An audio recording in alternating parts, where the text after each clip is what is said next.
Kompas Petang kami lanjutkan, Saudara. Presiden Prabowo Subianto sudah tiba di Amerika Serikat. Prabowo akan menghadiri pertemuan perdana Board of Peace dan rencana penandatanganan tarif resiprokal dengan Presiden Amerika Serikat Donald Trump.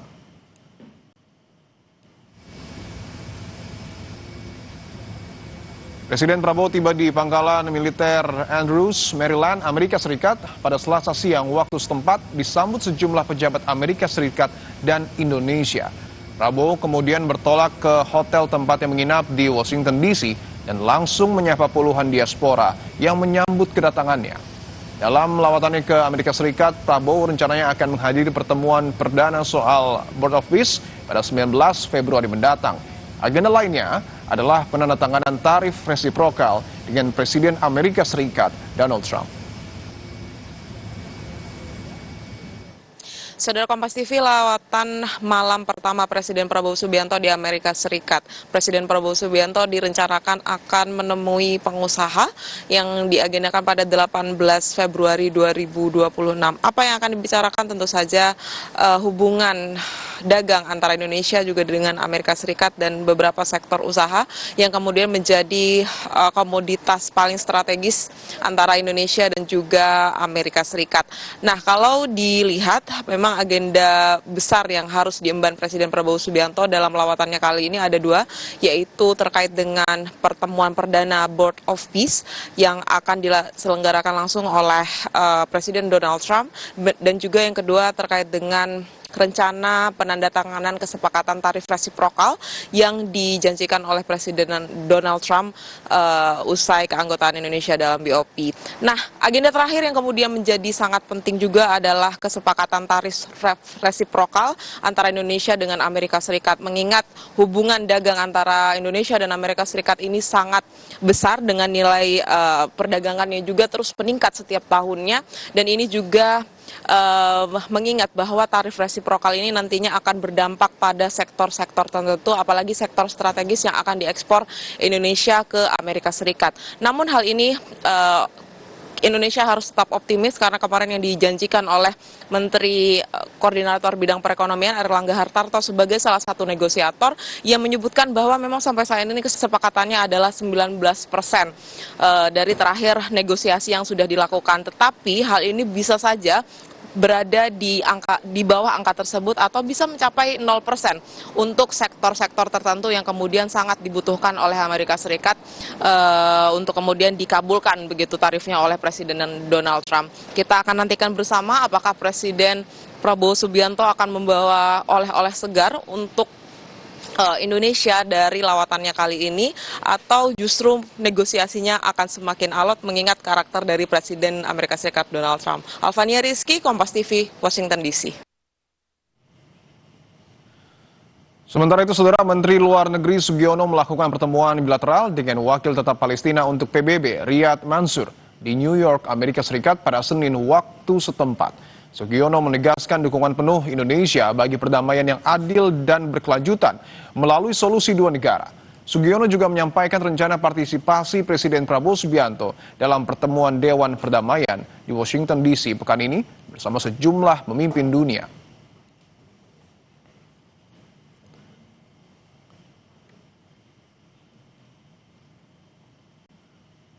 Presiden Prabowo Subianto akan menghadiri pertemuan Dewan Perdamaian bentukan Donald Trump di Amerika Serikat. Peran apa yang bisa diambil Indonesia dalam pertemuan itu demi masa depan Palestina?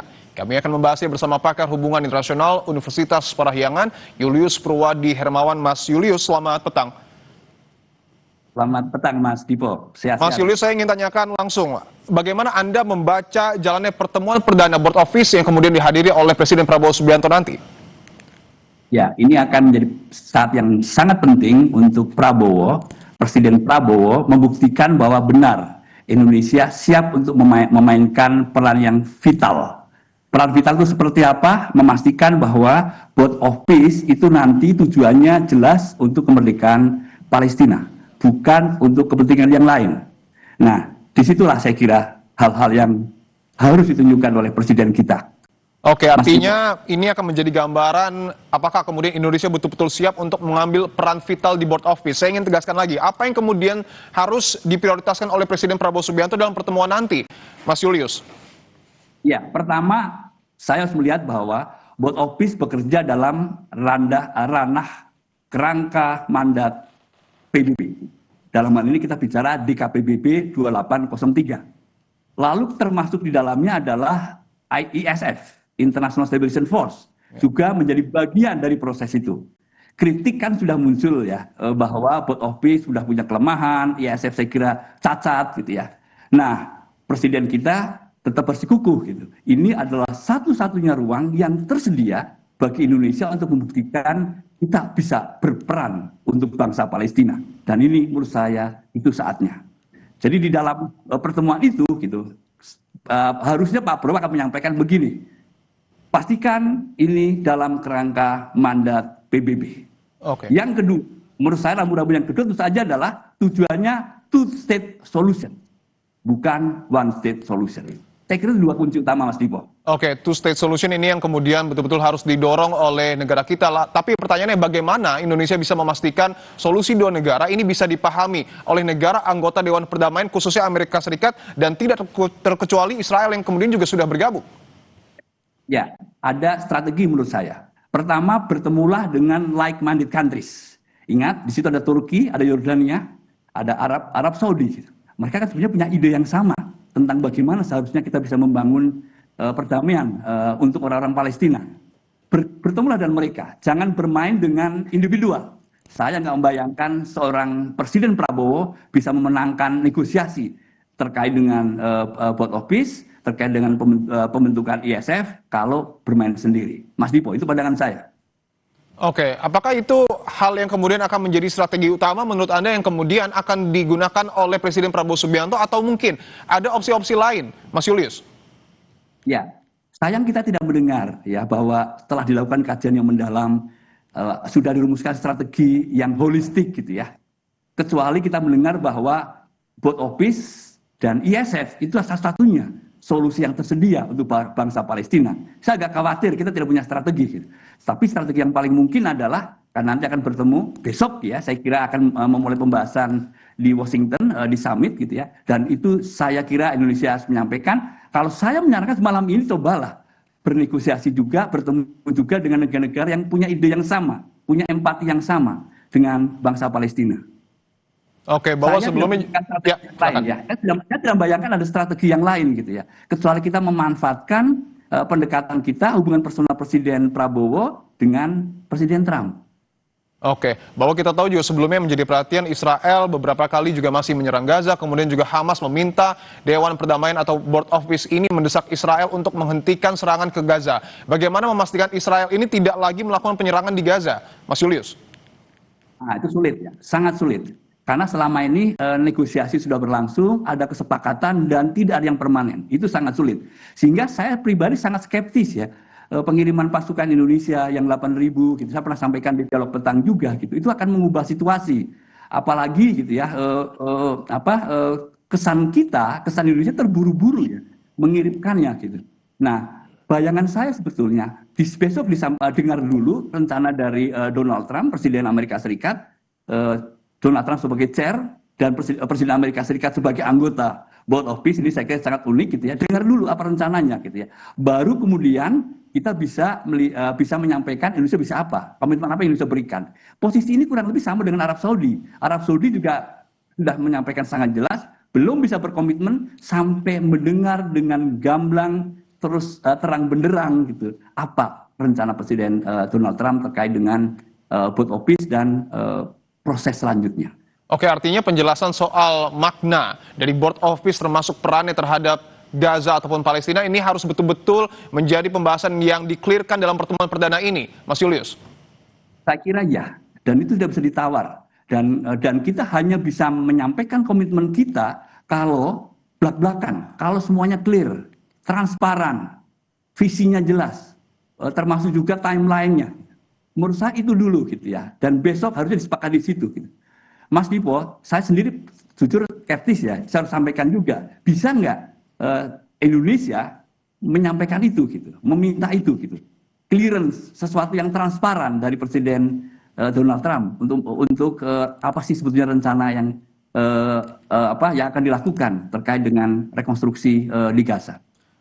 Oke, di sisi lain juga Menlu sudah bertemu dengan wakil tetap Palestina untuk PBB. Anda membacanya seperti apa pertemuan ini? Ya, wakil Palestina sangat jelas bahwa semua proses perdamaian di Palestina, termasuk di Gaza, itu harus dalam mandat PBB. Itu clear sekali gitu. Dan saya berharap pertemuan Menteri Luar Negeri kita dengan perwakilan dari Palestina itu juga clear, terang benderang. Dan seharusnya dengan saya, Pak Menteri juga mencatat dengan baik, lalu kemudian besok akan disampaikan oleh Presiden kita bahwa ayo kita bicara sesuai dengan track multilateralisme. Mandat harus jelas. Mas Dipo. Oke, artinya tidak hanya BOP tetapi juga melalui PBB, Indonesia masih terus bisa bersuara untuk kemudian menyatakan sikapnya untuk mendukung Palestina. Ya, sayangnya sekarang jalurnya kan terpisah ya. Ya. BOP itu sendiri, lalu kemudian PBB terpisah gitu. Dalam hal ini saya bicara soal DKPBB. Dan Indonesia kan tidak menjadi anggota DKPBB, bukan anggota tidak tetap juga bukan gitu ya. Ya. Tetapi Indonesia bisa menyalurkan pandangannya kepada mereka yang sekarang ada duduk di DKPBB untuk proaktif, saya kira menyampaikan pentingnya DKPBB menjadi proaktif dalam kasus pembentukan BOP yang tidak sesuai dengan mandat PBB. Oke, bahwa tentu menjadi menarik juga melihat dinamika politik yang ada di dunia saat ini. Apakah menurut Anda Dewan Perdamaian bisa memberikan solusi bagi Gaza dan tidak jadi alat kepentingan bagi negara tertentu, Mas Julius? Nah, itu yang saya khawatir betul ya, bahwa kalau kita membaca dari awal, BOP ini sepertinya lebih condong ada alat kepentingan. Kepentingan atas nama kemerdekaan Palestina, martabat bangsa Palestina gitu ya. Lalu muncullah BOP ini. Dan kalau kita cermati charter dari BOP itu kan banyak kejanggalan. Saya kira ini sudah disampaikan oleh banyak pakar HI, termasuk juga oleh diplomat-diplomat senior, gitu, kejanggalan-kejanggalan itu. Gitu. Tetapi lagi kan rasionalisasi kita nyebut bahwa BOP ini kan satu-satunya jalan sekarang, nggak ada yang lain gitu, nggak ada yang lain gitu.